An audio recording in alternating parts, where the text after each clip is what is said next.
Bonjour, c'est l'Instant T, votre rendez-vous quotidien avec l'actu.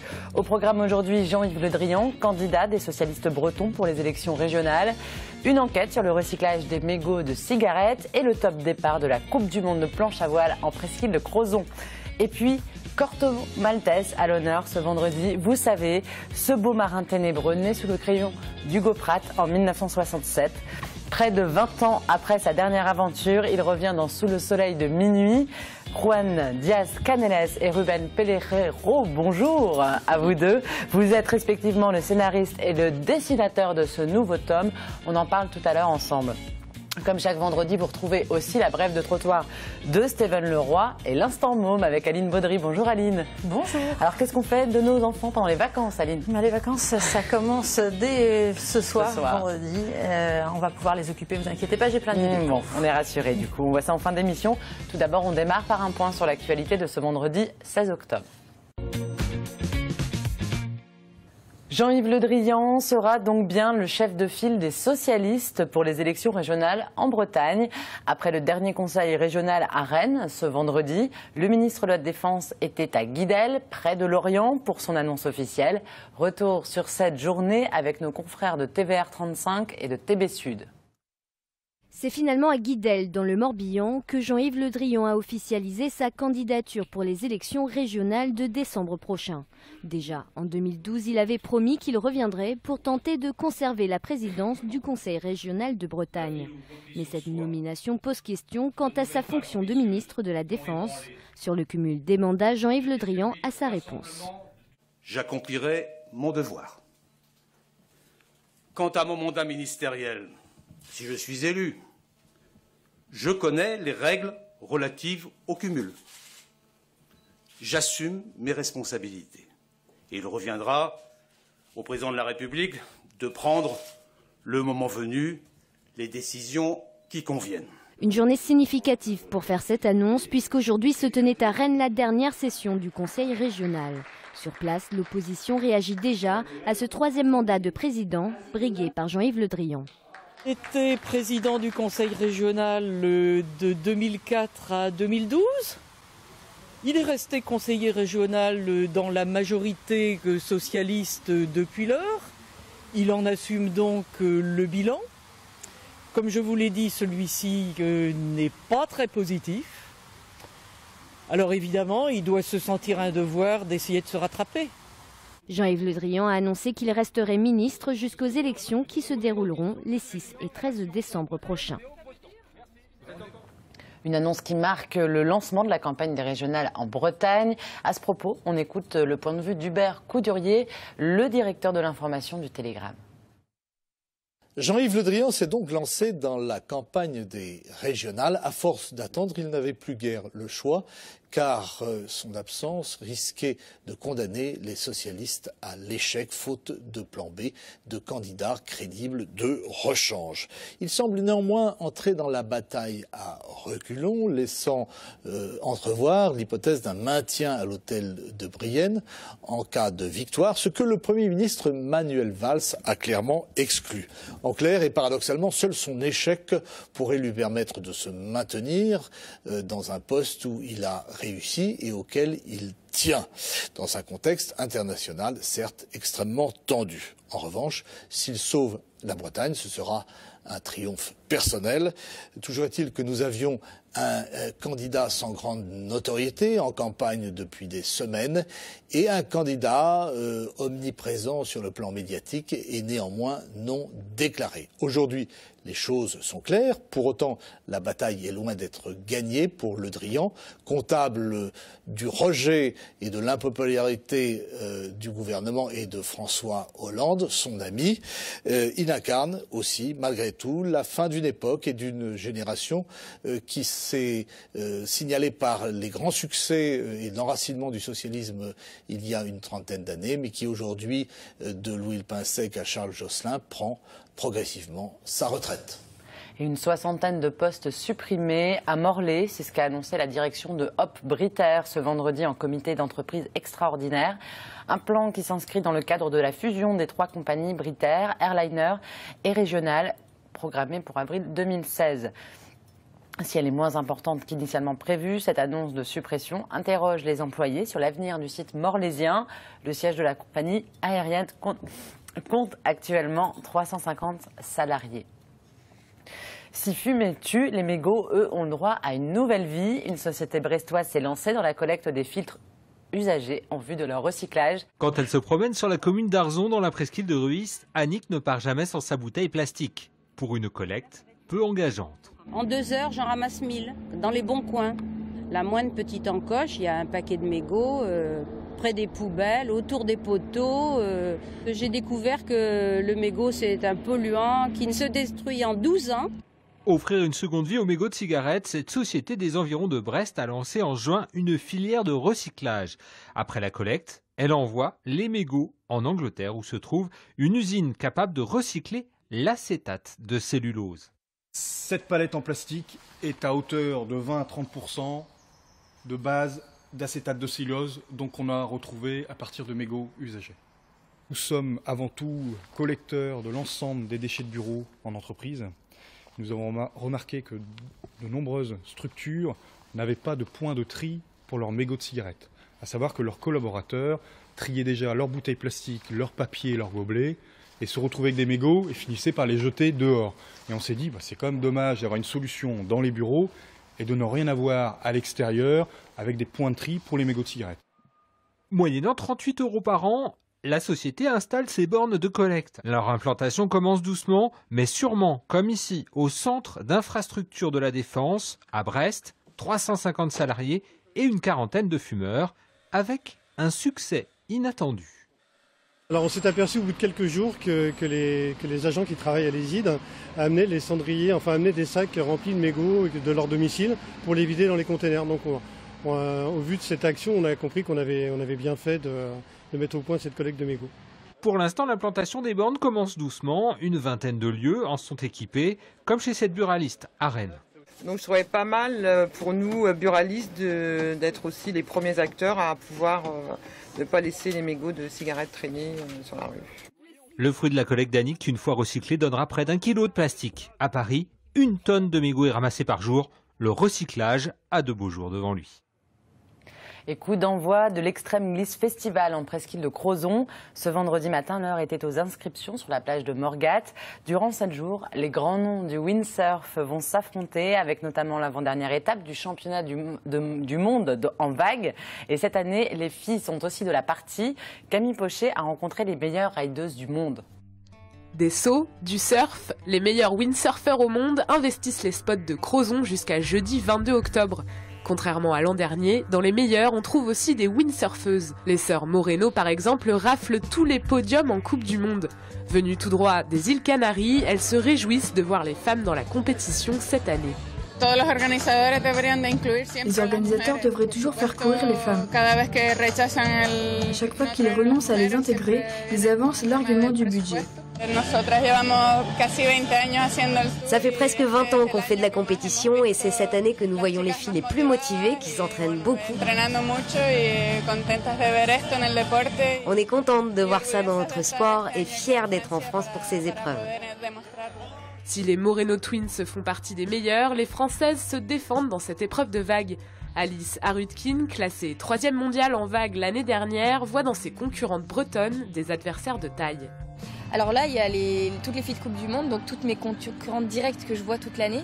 Mais il y a aussi d'autres filles qui viennent de France et de Bretagne et qui n'ont pas le temps de faire des Coupes du Monde, mais qui sont très très bonnes, avec qui j'ai couru notamment il y a 2 ans à la Torche en championnat de France. Je parle de Nathalie Cotard, Fanny Aubé, qui sont de très bonnes windsurfeuses que je connais et que je ne vois pas en Coupe du Monde, mais qui seront là. Et donc ça sera vraiment des filles à regarder aussi, je pense. Les femmes font donc leur grand retour sur l'eau à l'Extreme Glisse Festival et elles sont jugées au même titre que leurs collègues masculins. Les critères de notation sont les mêmes, que ce soit les hommes ou les femmes. On demande les mêmes sauts, les mêmes surfs.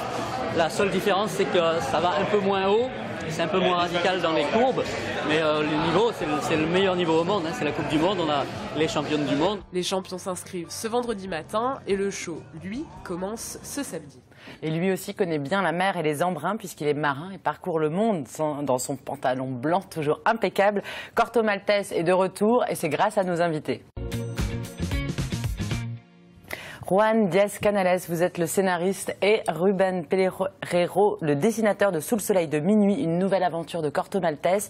Corto Maltese, imaginé par Hugo Pratt en 1967, est un marin ironique qui aime le voyage et la liberté, qui se fiche de la richesse ou de la patrie. Plus que culte, ce personnage est un véritable mythe littéraire du XXe siècle, dont la 12e et dernière aventure était sortie en 1992, 2 ans avant la mort de son dessinateur Hugo Pratt. Alors, est-ce qu'on peut commencer par Sous le soleil de minuit si on n'a jamais lu encore Corto Maltese? Moi, je crois que oui. Pourquoi pas? Disons qu'on a pris un peu référence de périodes les plus classiques de personnages. Ça veut dire qu'il y en a de l'aventure, il y en a de l'action, il y en a aussi du conflit moral et idéologique.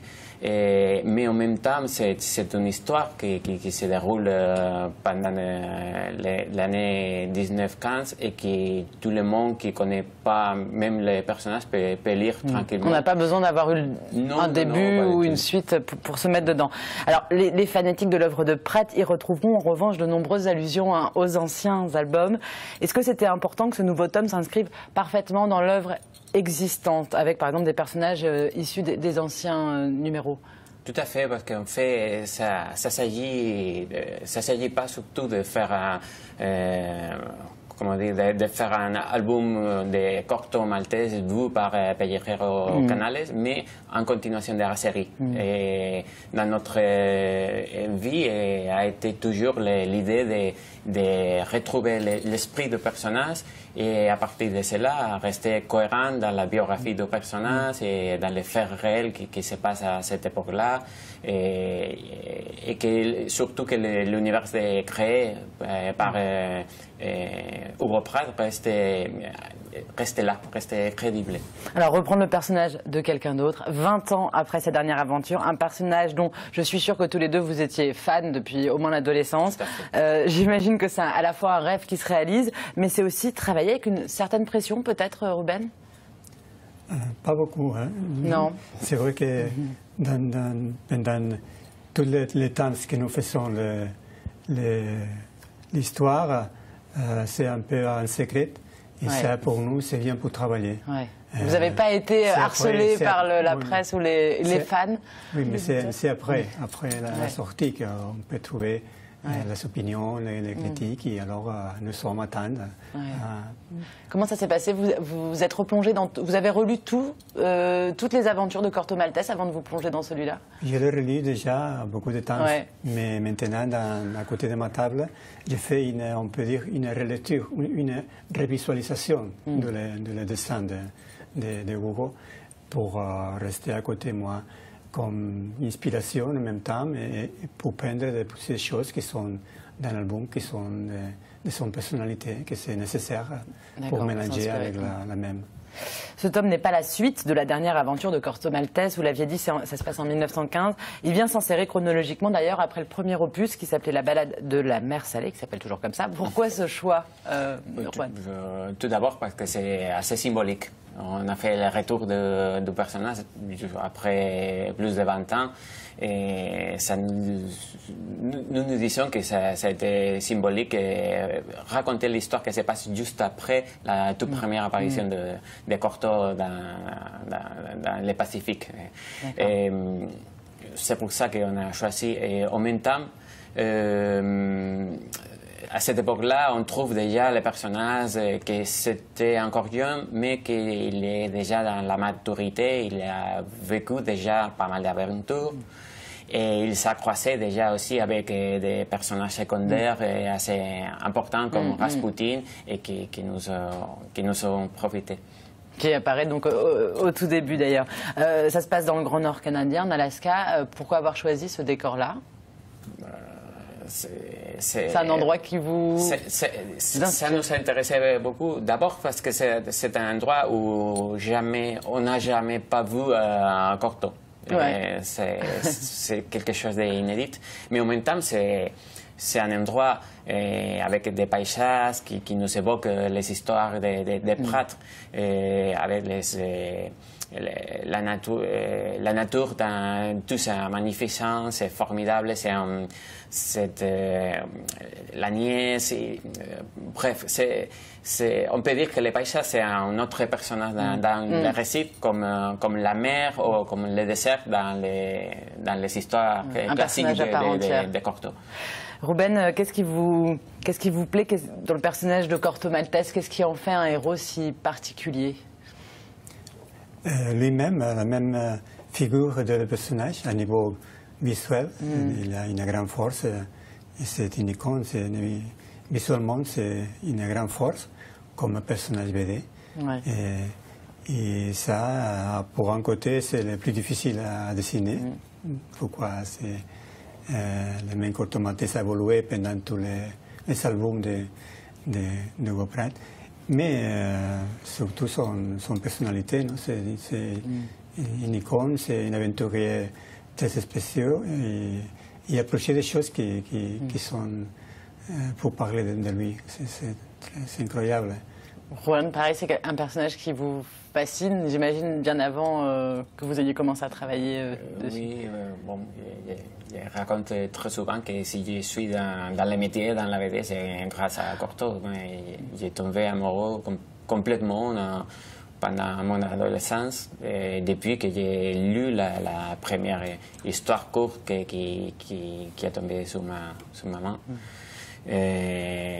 Je me rappelle même du moment que j'ai lu et qu'il a été vraiment un déclic. Je suis tellement frappé que je me suis dit, voilà, ça c'est la BD. Un coup de foudre littéraire. Oui, tout à fait.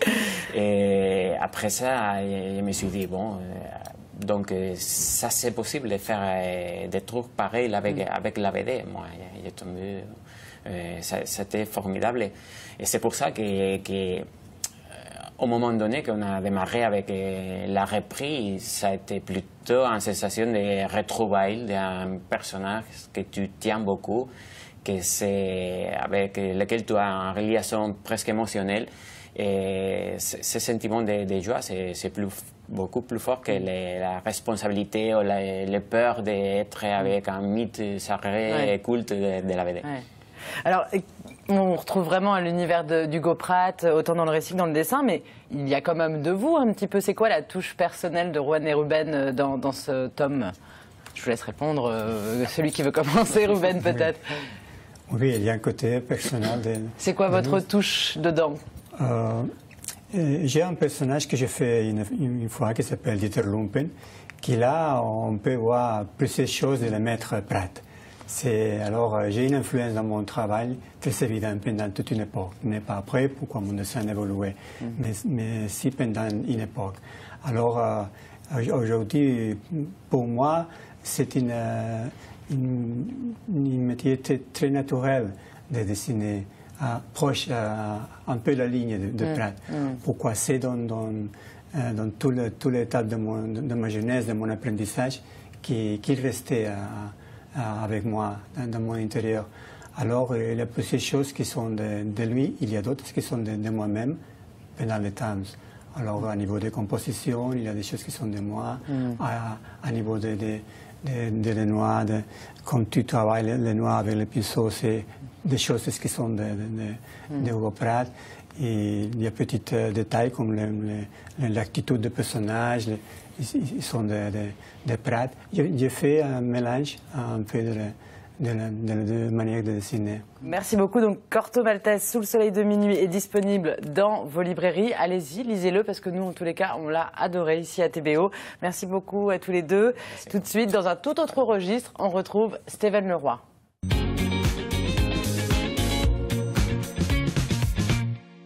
Ouais, comment c'est, ça gaze avec toi ou quoi? Moi, nickel chrome, nickel crème, un gros avec des patates à l'eau.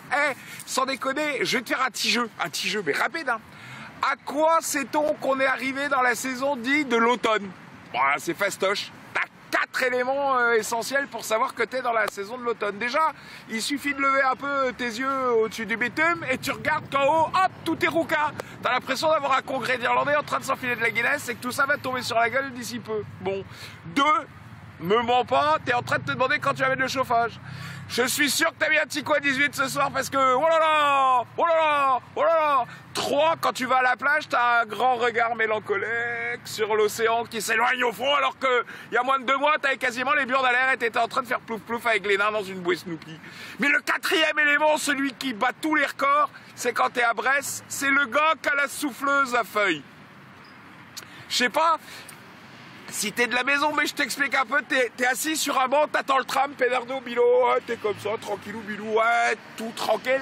T'es en train de discuter des fois avec un pote, hein, ou un margoulin, ou un taco, n'importe qui, enfin t'es en train de discuter avec ton machin, et d'un seul coup, t'as un mec qui arrive, t'as l'impression que c'est l'apocalypse en 22 secondes. Tu peux plus rien faire, même te gratter, t'as peur, t'es figé, t'as l'impression que c'est Hiroshima qui est en train de débarquer à côté. Tu peux faire que dalle. Même à côté, Lara Fabian, t'as l'impression qu'elle chante avec la voix d'Étienne Dao. Alors c'est pour te dire, hein. Ah, le mec il est là, et que tu sois là ou pas, le mec il continue à souffler sur ses putains de feuilles. Il est avec un truc, ça ressemble à une cornemuse qui ferait un bruit un peu plus joli quand même que la cornemuse. Je me suis dit quand même c'est trop con que ce mec là il soit utilisé simplement d'octobre à décembre. Parce qu'on pourrait, par exemple l'été quand il pleut, à coup de souffleuse dans la pluie, il fait beau. Mais même la plus grande invention qu'il pourrait y avoir, c'est une souffleuse miniature. Bah je t'explique, quand tu prends une vieille soufflante par la bourgeoise, parce que bon, tu rentres avec un demi-tour de clé dans la gueule après l'apéro avec les copains. Ouais, d'où tu reviens? Bourgeoise, niquer sa race. Quand le petit est en train de te demander 10 sacs pour aller flamber cher, niquer. Donc pour Noël, moi ce que je compte, c'est inventer avec les copains un truc qui sera une souffleuse miniature. Je t'en reparle, tu vas voir, ça va faire un carton cette connerie-là. Et le mec qui a inventé ça, bah crois-moi, il sera pas loin de l'Elysée. Voilà, allez tout de suite, on passe à l'instant môme. Alors Aline, ça y est, cette fois, les vacances sont là pour de bon. Eh oui, ça y est, et on se demande quelquefois un petit peu comment on va gérer les enfants pendant 2 semaines entières. Mais en fait, au fond, on est quand même content, surtout quand on peut s'en occuper, on partage. Voilà, et on va trouver plein de choses à faire. Ce sont les vacances d'automne, on va griller des châtaignes, on va creuser des citrouilles, on va se déguiser, ça va être génial. Super. Et pour commencer, il y a beaucoup de choses là pendant les vacances d'automne à faire dans le Finistère. Et par exemple, aller au premier festival de marionnettes au Petit Théâtre à Gouesnard, donc c'est entre Quimper et Bénodet. C'est organisé par le collectif Électron Libre. Le Petit Théâtre, c'est un théâtre, une petite salle de spectacle à la ferme, donc entourée d'animaux. Autant vous dire que l'ambiance est toujours hyper conviviale. Il y a des petits goûters offerts, c'est très festif.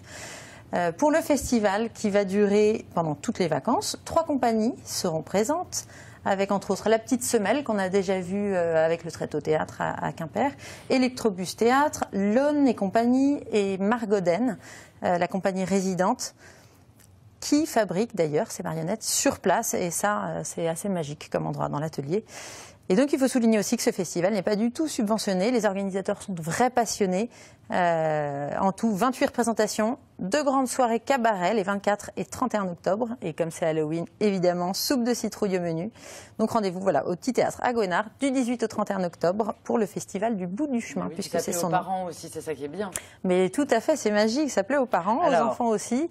Mais d'autres choses à faire. Mais j'ai plein d'autres choses et des choses qui vont vraiment plaire. Et surtout aux enfants cette fois, si vous voulez être la star, le parrain, la marraine, les grands-parents, aimés et adulés à tout jamais par vos enfants, ou leur faire du chantage, moi c'est ce que je fais à la maison, c'est les emmener, il faut les emmener à Jumpoland. Jumpoland, c'est à Briec. C'est 2 jours de folie totale pour les enfants, et voire même les grands-enfants, parce que c'est quand même très rigolo. Il va y avoir une déferlante de jeux gonflables, on va sauter, on va crier, on va s'amuser. Des châteaux, des girafes, toboggans géants, on voit ça, piscine de balles, etc. Donc, grande éclate pour les enfants. Ça, c'est à Briec les 24 et 25 octobre. Alors, une bonne astuce, hein, merci en tous les cas. Et une dernière idée, Aline, peut-être? Mais bien sûr, enfin c'est loin d'être la dernière, il y en a plein d'autres, mais pour ce soir c'est la dernière. On peut aller faire un tour à l'écomusée des Monts d'Arrée. Alors on parle souvent ici même des Monts d'Arrée, puisque évidemment quand on y va, on se rend compte que c'est juste magnifique et on tombe forcément sur leur charme. L'écomusée, tout au long de l'année, s'efforce dans ces 2 sites de Comana et de Saint-Rivoal à valoriser tout ce patrimoine humain et naturel qui fait la richesse des lieux. Bon, dit comme ça part un petit peu en poulet, d'accord? Mais concrètement, c'est vraiment vivant, c'est hyper dynamique et ça se passe au quotidien. Au printemps, par exemple, on peut assister à la tonte des moutons. Et là, pour l'automne, pour les vacances d'automne, on va en profiter avant la fermeture d'hiver. On va pouvoir faire son propre beurre à la baratte, fabriquer des jouets ou faire une visite son et odeur que les Kiddy reporters ont testé récemment et adoré. Et ça marche. N'hésitez pas. De toute façon, on retrouve tout ça sur votre site 29.kiddyclick.fr. Merci beaucoup, Aline. Lundi, vous retrouverez Frédéric Lorenzon dans l'instant T en format vacances. Et puis, d'ici là, passez un très bon week-end sur TBO. Ciao.